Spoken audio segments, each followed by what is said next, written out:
de alumnos del primer año. En esta ocasión estamos tratando acerca de la inferencia. Ya en estos momentos ustedes ya habrán leído la parte teórica que les consignamos en el módulo. Sin embargo, quería compartir con ustedes algunas precisiones. En la vida cotidiana hacemos uso de la inferencia. Sí, porque muchas veces hacemos uso de expresiones, ¿no? Que no las podemos tomar al pie de la letra, ¿no? Tal y como las vemos, si no tienen un sentido figurado, tienen otro significado. Por ejemplo, chicos, por ahí de repente, no sé, la mamá de ustedes o habrán escuchado quizás a algún miembro familiar refiriéndose a alguien que viene constantemente de visita, ¿no? Yo recuerdo que mi abuelita, eh, le escuché a ella esta frase muchas veces cuando se refería a que mis tíos recibían visita de sus amigos, ellos eran muy amigueros, venía uno, venía otro, era, ¿no? Los amigos de su barrio frecuentaban constantemente su casa, entraban y salían, llegaban, ¿no? Y mi abuelita decía, caramba, aquí todos salen como Pedro por su casa, ¿no? Entra y sale como Pedro en su casa. Tus amigos entran y salen como Pedro en su casa. Como Pedro en su casa. Ese como nos está haciendo referencia que es una comparación, ¿no? Están haciendo una comparación. ¿Y qué significado tiene esta palabra? Esta frase, perdón. ¿Qué significado tiene esta frase? Como Pedro en su casa. ¿Es que Pedro está en su casa? Textualmente. No, claro que no, estoy segura que lo han entendido. Es simplemente una frase con sentido figurado. Y el sentido figurado es aquel que yo le doy. Y cuando nosotros vamos a leer un texto nos vamos a encontrar muchas veces con este tipo de expresiones que no las podemos interpretar al pie de la letra, sino que tenemos que encontrar el sentido, ¿no? El sentido del texto, conocer la intención del que nos lo está expresando. Y esto lo vamos a entender cuando lo relacionemos con la información que tenemos en el texto, con la otra información que va a complementar, ¿no? O más bien estas frases pueden complementar. Por ejemplo, de repente alguien en algún momento les ha dicho o les van a decir, ¿no? En una situación tan complicada como esta, mejor es morderse la lengua. ¿Será que tenemos que presionar con nuestros dientes en nuestra lengua hasta sacarle sangre en una situación complicada? No. No, yo creo que ustedes lo han entendido perfectamente. Si no hay situaciones en las cuales el hablar puede ocasionar más problemas. Entonces, ¿qué quiere decir? No que nos mordamos textualmente nuestra lengua, sino más bien que nos quedemos calladitos, ¿no? Calladito. Incluso habrán escuchado esa frase que dice, oye, calladito te defiendes mejor. ¿Se dan cuenta? Entonces, cuando hablamos de inferencia, hablamos de que vamos a encontrar el sentido o la interpretación o la información no de manera directa, sino tenemos que hacer el uso del razonamiento. Y ya explicado de esta manera más sencilla, ustedes se dan cuenta que constantemente ustedes infieren, ¿no? Cuando alguien nos habla como que dice que en doble sentido o con ironía, ¿no? Yo recuerdo que cuando mi mamá me quería llamar la atención por algo que yo no había dicho o hecho, por algo que yo no había hecho, ¿no? Generalmente, de repente me había olvidado, no sé, de tender mi cama o de, no sé, de hacer algo que era mi responsabilidad. Mi mamá no me insultaba. No, no, no. Ella me decía, a ver, señorita preciosa, ¿será que usted se ha olvidado de algo?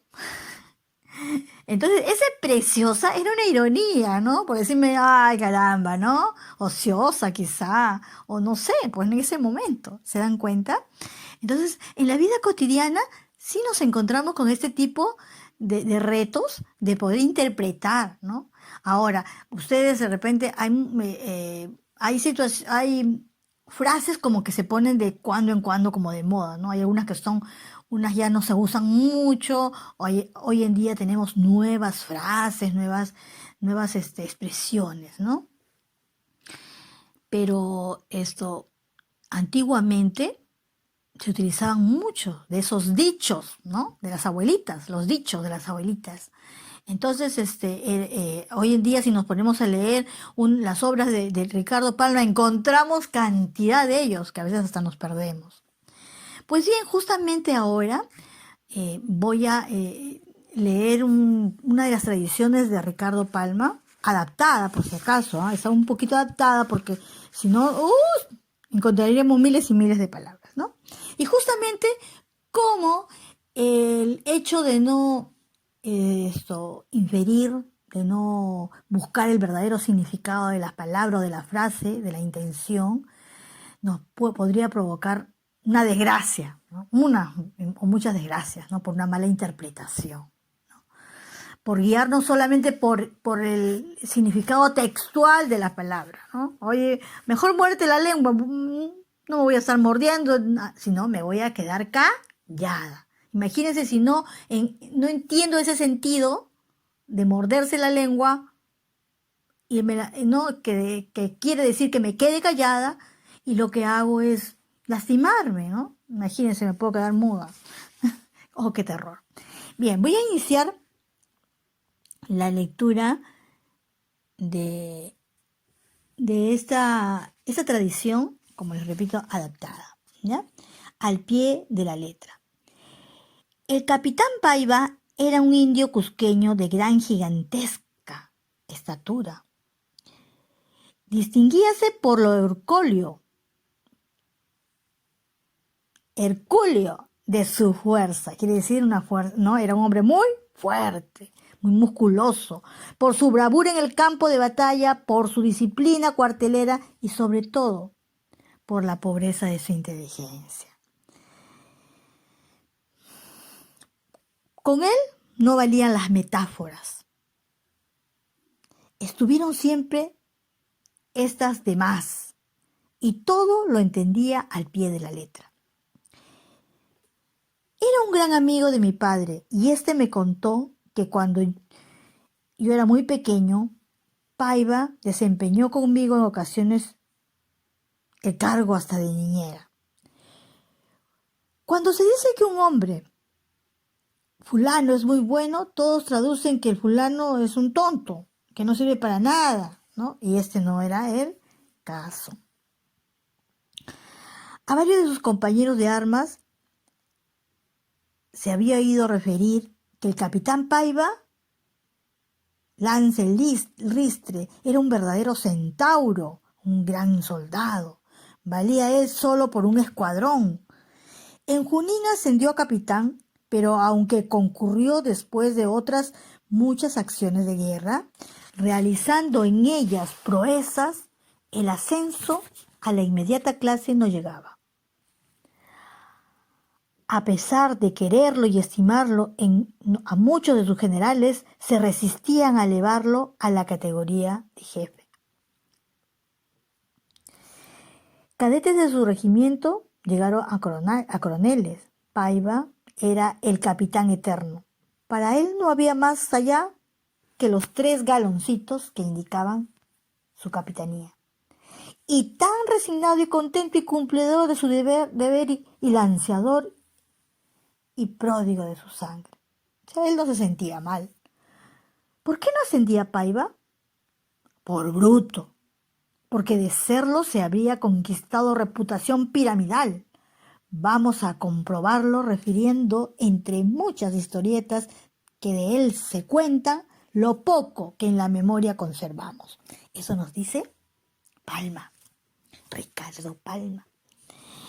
Era en 1835 el general Salaverry, jefe supremo de la nación peruana y entusiasta admirador de la valentía de Paiva. Cuando Salaverry ascendió a teniente, era ya Paiva capitán. Hablábanse tú por tú, o sea, se tuteaban. Y elevado aquel al mando de la República, no consintió en que el lancero le diese ceremonioso tratamiento. ¿Qué cosa quiere decir eso? Que le hablaba con familiaridad, no le hablaba como a un jefe. Paiva era su hombre de confianza para toda comisión de peligro. Salaverry estaba convencido de que su camarada se dejaría matar 1000 veces antes de hacerse reo de una deslealtad o de una cobardía. Una tarde llamó Salaverry a Paiva y le dijo: «Mira, en tal parte es casi seguro que encontrarás a don fulano y me lo traes preso. Pero si por casualidad no lo encuentras ahí, allana su casa». 3 horas más tarde regresó el capitán y dijo al jefe supremo: «La orden queda cumplida en toda regla. No encontré a ese sujeto donde me dijiste, pero es por su casa, más bien en su casa la he dejado tan llana como la palma de mi mano, y se puede sembrar sal sobre el terreno. No hay ningún montículo, todo está llano». Al lancero se le había ordenado allanar la casa, y como él no entendía de dibujos ni de floreos lingüísticos, cumplió al pie de la letra. Salaverry, para esconder la risa que le retozaba, volvió la espalda murmurando: «Pedazo de brusto». Ya ustedes averigüen qué cosa es allanar, chicos. Tenía Salaverry por asistente un soldado conocido con el apodo de Cuculí. Cuculí era un mozo limeño, nacido en el mismo barrio y en el mismo año que don Felipe Santiago. Juntos habían mataperreado en la infancia y el presidente abrigaba por él fraternal cariño. Cuculí era un tuno completo, pertenecía a la tuna universitaria, que cantan, tocan música, ¿no? No sabía leer, pero sabía hacer hablar a las cuerdas de una guitarra, bailar zamacueca, empinar el codo, acarretar los dados, en fin, ¿no? Era todo una bichita. «Mira, canalla», le dijo un día don Felipe, «de repente se me acaba la paciencia, se me calienta la chicha y te fusilo sin misericordia». El asistente levantaba los hombros, no creía que su amigo le iba a hacer algo. Gorda, muy gorda debió ser la queja que contra Cuculí le dieron una noche a Salaverry, porque dirigiéndose a Paiva le dijo: «Llévate ahora mismo a este vibrón. Llévatelo al cuartel de granaderos y fusílalo entre 2 luces». Media hora después regresaba el capitán y decía a su general: «Ya está cumplida la orden».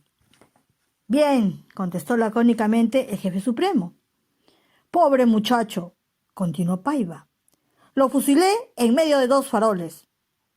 Para Salaverry, como para mis lectores, entre 2 luces significaba al rayar el alba, o sea, al amanecer. Metáfora usual y corriente, pero venirte con metáforas a Paiva. Salaverry, que no se había propuesto sino solo atemorizar a su asistente y enviar la orden de indulto 1 hora antes de que rayase la aurora, volteó la espalda para disimular una lágrima, murmurando otra vez: «Pedazo de bruto». Desde ese día quedó escarmentado Salaberry, para no dar a Paiva encargo o comisión alguna. El hombre no entendía de acepción figurada en la frase. Ojo.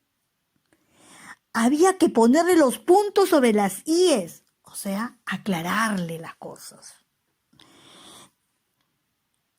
Pocos días antes de la batalla de Socabaya, hallábase un batallón del ejército de Salaberry acantonado en Chayapampa, una compañía boliviana desplegada en guerrilla. Se presentó sobre una pequeña eminencia, y aunque sin ocasionar daño con sus disparos de fusil, provocaba a los salaberrinos. El general llegó con la escolta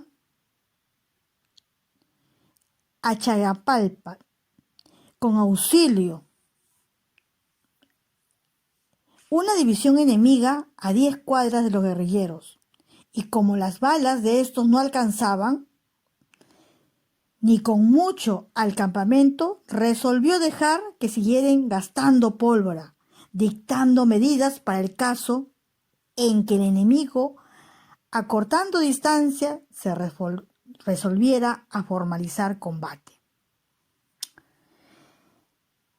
Paiva regresa y le dice a Salaberry: dame unos cuantos lanceros y te ofrezco traerte un boliviano a la grupa de mi caballo. ¿Qué es la grupa? O sea, montado, ¿no?, en su caballo. No es preciso, le contestó don Felipe.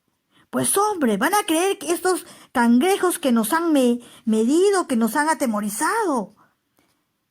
Y sobre este tema siguió Paiva, insistiendo, con que le dieron los lanceros para regresar nuevamente a enfrentar a los bolivianos. Tanto lo fastidiaba que Salaberry le dijo: déjame en paz, haz lo que quieras, anda y hazte matar. Paiva escogió 10 lanceros de la escolta, cargó reciamente sobre la guerrilla, que contestó con un nutrido fuego de fusilería. O sea, enfrentó nuevamente al enemigo. Bueno, la desconcertó, dispersó a la gente e inclinándose el capitán sobre su costado derecho, cogió del cuello a un oficial enemigo, lo desarmó y lo puso en la grupa de su caballo. Entonces emprendió el regreso al campamento. 3 lanceros habían muerto en esa heroica embestida y los restantes volvieron heridos. Al avistarse con Salaberry, quiere decir, al verse con Salaberry, gritó Paiva: ¡manda a tocar la triana! ¡Viva el Perú! Y cayó del caballo para no levantarse jamás. Tenía 2 balazos en el pecho y 1 en el vientre. Salaberry le había dicho: anda, hazte matar. Y decir esto a quien todo lo entendía al pie de la letra era condenarlo a su muerte. Yo no lo afirmo, pero sospecho que Salaberry, al separarse del cadáver, murmuró conmovido: valiente bruto.